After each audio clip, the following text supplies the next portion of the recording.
আজ করব ডিমের একটা রেসিপি। চলো দেখে নিই কেমন করে করি।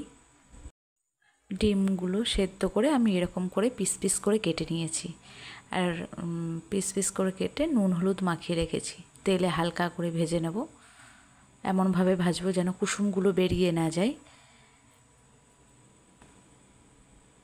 ভেজে নিলাম। কড়াইয়ে তেল দিয়ে আলুগুলো পাতলা পাতলা করে কেটে আলুগুলো ভেজে নেব। নুন হলুদ পরিমাণ মতো দিয়ে দেব।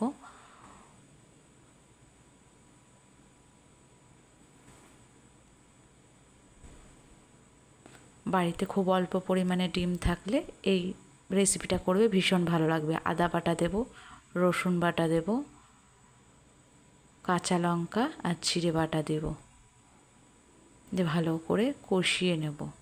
একটু জল দিলাম, ভালো করে কষিয়ে নেব। এমনভাবে কষাবো আলুগুলোও সেদ্ধ যেন হয়ে যায়। পরিমাণ মতো জল দেব।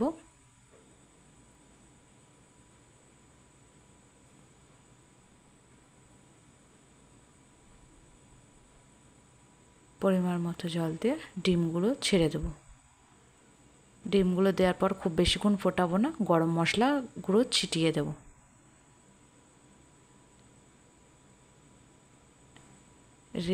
রেডি এই ডিমের তরকারিটা, মানে ডিমের রেসিপি বলতে পারেন। ভীষণ টেস্টি হবে খেতে, করে দেখবেন, ভীষণ ভালো লাগবে।